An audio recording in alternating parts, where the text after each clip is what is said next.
বিসমিল্লাহির রহমানির রহিম। প্রিয় দর্শক, আসসালামু আলাইকুম। যে ভুলের খেসারত দিচ্ছে সমন্বয়করা, এই সমন্বয়করা যদি অতীতে শুধুমাত্র একটা সিদ্ধান্ত তারা নিতে পারত, তাহলে এই পরিস্থিতিতে অন্তত তাদের পড়তে হতো না। খেসারত বলতে কী বোঝায়? ক্ষতিপূরণ, মাসুল গোনা যাকে বলে। তারা যে ভুলটা করছে সেই ভুলের মাসুল বা সেই ভুলটা যে শুধু তাদের জীবনেই পড়তেছে তা না, রাষ্ট্রীয়ভাবে রাষ্ট্রেরও অনেক ক্ষতি হয়ে গেছে। যে ক্ষতির মাসুল বলেন, খেসারত বলেন, ক্ষতিপূরণ বলেন, তাদেরকে চুকাতে হবে। আমি দেখেন, অনেক খবর আমাদের সামনে আসে না, হাইলাইট হয় না। আমি অনলাইন পত্রিকার কিছু হেডলাইন আপনাদের পড়ে শোনাই, তারপরে আমি আসতেছি যে কোন ভুলের কারণে এই সমন্বয়ক নামধারী ছাত্ররা আজ বিপদগামী, তাদের বিভিন্ন জায়গায় হেনস্থার শিকার হতে হচ্ছে। প্রথম আলোর হেডলাইন, ব্রাহ্মণবাড়িয়ার সমন্বয়ককে পেটানোর অভিযোগ আরেক সমন্বয়কের বিরুদ্ধে। ইন্ডিপেন্ডেন্ট অনলাইন, ইসলামী বিশ্ববিদ্যালয়ে বাস ভাঙচুর, সমন্বয়ক শিক্ষার্থীদের হাতাহাতি। অর্থাৎ সমন্বয়ক এবং সাধারণ শিক্ষার্থীদের মধ্যে হাতাহাতি হয়েছে। প্রথম আলো হেডলাইন, ময়মনসিংহের সমন্বয়ক দাবি করা যুবক ও সহযোগী ভারতীয় চোরাই পণ্যসহ আটক। সমকালের হেডলাইন, ফুলপুরে সমন্বয়ক পরিচয় প্রদানকারী ও তার সহযোগী গ্রেপ্তার। বিডি নিউজ 24-এর হেডলাইন, রাজশাহী বিশ্ববিদ্যালয়ের সমন্বয়ককে ছাত্রাবাসে ঢুকে হাতুড়ি পেটা। ছাত্রাবাসে ঢুকে সমন্বয়ককে হাতুড়ি পেটা করছে। আমাদের সময় সমন্বয়কের উপর হামলা, ব্রাহ্মণবাড়িয়ায় মহাসড়ক অবরোধ। এই সমন্বয়কের উপর হামলা, পরবর্তীতে মহাসড়ক অবরোধ করছে সমন্বয়ক সহ আরও যারা অনুসারী আছে। এটাই তো তারা করছে অতীতে। সংবাদ অনলাইনের হেডলাইন, সমন্বয়কের বাড়ির দেওয়ালে পোস্টার সাটিয়ে হুমকি।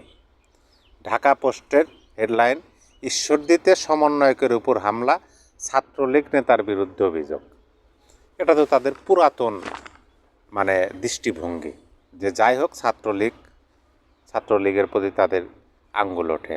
দৈনিক জনকণ্ঠের হেডলাইন, নিষিদ্ধ ছাত্রলীগের নেতাকে আটকাতে গিয়ে পাল্টা আক্রমণের সমন্বয়ক আহত। ছাত্রলীগকে আটকাতে গিয়ে, ওই যে দেখেন না বিভিন্ন প্রতিষ্ঠানে, তারপরে বিশ্ববিদ্যালয়ে যে ছাত্রলীগকে আটকায়া পুলিশের হাতে তুলে দেয়, ওই রকম করতে গেছে, পাল্টা আক্রমণের শিকার হয়ে সমন্বয়কে আহত হয়েছে। এই যে আমি 8-10টা হেডলাইন পড়লাম, এবং লাস্ট দেখেন ঢাকা বিশ্ববিদ্যালয় এবং এই 7 কলেজ এবং ঢাকা কলেজের ত্রিমুখী সংঘর্ষ। সমন্বয়ক হাসনাত সাহেব তিনি গেছে, তিনি বলতেছে যে আমি থামানোর জন্য গেছি, সংঘর্ষ যাতে না হয়। সেখানে গিয়ে তাকে ভুয়া স্লোগান শুনতে হয়েছে, ধাক্কা খাইতে হয়েছে, অপমান হইতে হয়েছে, লাঞ্ছিত হইতে হয়েছে। অথচ জাস্ট একটা ভুল যদি তারা না করত, তাদের এই অধঃপতন এইভাবে হইতো না। দেখেন তাদের সাথে সাধারণ মানুষ কতক্ষণ ছিল। সাধারণ মানুষের কথা বাদই দেন, তারা যাদের সাথে ওঠা বসা করে, তারা এবং তাদের আশেপাশে যে সহপাঠী আছে, সাধারণ শিক্ষার্থী এবং সমন্বয়ক, এদের মধ্যে অন্তত ফাটলটা ধরতো না। এবং শুধু ঢাকা বিশ্ববিদ্যালয় না, ঢাকা বিশ্ববিদ্যালয়, জাহাঙ্গীরনগর বিশ্ববিদ্যালয়, চট্টগ্রাম বিশ্ববিদ্যালয়, ইসলামী বিশ্ববিদ্যালয়, 7 college, Dhaka college, city college, যাই বলেন, সারা বাংলাদেশের সকল জাতীয় বিশ্ববিদ্যালয় সহ সকল শিক্ষার্থীরা তাদেরকে, এই সমন্বয়ক যারা আমরা বলি, তাদেরকে মাথায় তুলে রাখতো এবং মনে করতো যে এরাই ভবিষ্যৎ নেতা। যদি তারা যখন প্রধান উপদেষ্টা, দ্বিতীয়বার প্রধান উপদেষ্টা প্রথমবার যখন ভাষণ দিল জাতির উদ্দেশ্যে 25 তারিখে, পরবর্তীতে 25শে আগস্টে যখন ভাষণ দিল জাতির উদ্দেশ্যে, সে ভাষণে বলছিল ছাত্রদের এখন পড়ার টেবিলে ফিরে যাওয়া উচিত। অন্তত ওই 25 তারিখের পরে তাদের পড়ার টেবিলে ফিরে যাওয়া উচিত ছিল। তারা যদি পড়ার টেবিলে ফিরে যেত, আমরা শুনি যে বিভিন্ন সমন্বয়ক নাকি এই দুর্নীতির সাথে জড়িত, এই চাঁদাবাজির সাথে জড়িত, তারা এত টাকা কামাইছে, এক একজন 15,000 টাকা দামের পাঞ্জাবি পরে, এত টাকা কই পায়, তারপরে দামি গাড়িতে চলে। এর চেয়ে বেশি, অনেক বেশি কিছু করতে পারত। তাদেরকে ফ্রন্ট পেজে থাকার তো দরকার ছিল না।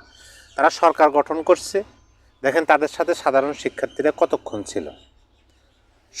যখন আপনাদের আনসাররা যখন সচিবালয়ের সামনে অবস্থান নিল, তখন কিন্তু এই ছাত্র এবং সমন্বয়করা গিয়ে আনসারদের ওখান থেকে বিতরিত করলো। সাধারণ মানুষের মনের মধ্যে একটু প্রশ্ন উঠছিল, আলোচনাও উঠছিল যে এই সাধারণ শিক্ষার্থীদেরকে তাদের তো এটা কাজ না, তারা কেন এই আনসারদের বা বিভিন্ন আন্দোলন দমাতে যাবে, পেটাতে যাবে, তারপর আপনার ছাত্রলীগ বলবে, যে কোনো আন্দোলনে আওয়ামী লীগ বলবে, এটা তাদের কাজ না।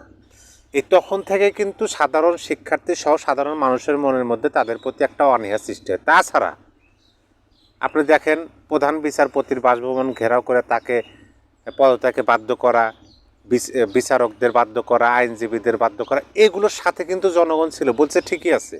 কিন্তু যখন বিভিন্ন দাবিতে মানুষ আন্দোলনে নামছে, রাস্তায় নামতেছে, তাদের দাবি জানাইতেছে, যখন এই ছাত্ররা, এই সমন্বয়করা ক্যাডার হিসেবে ব্যবহৃত হয় ওখানে ওই আন্দোলন দমানোর জন্য যায়, তখনই ধীরে ধীরে মানুষ এদের থেকে মানে দৃষ্টি ফিরে আনা শুরু করে।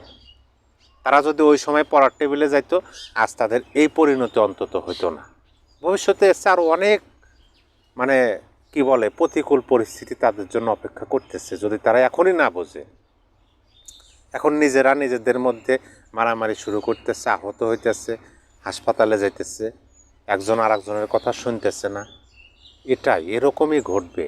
ভুলটা যে ওই যে প্রথমেই অঙ্কের যোগ ফলটা তো মানে সমাধানটা মিলবে না তো, কারণ ভুল যে প্রথমেই করা আছে, সূত্রেই করা আছে।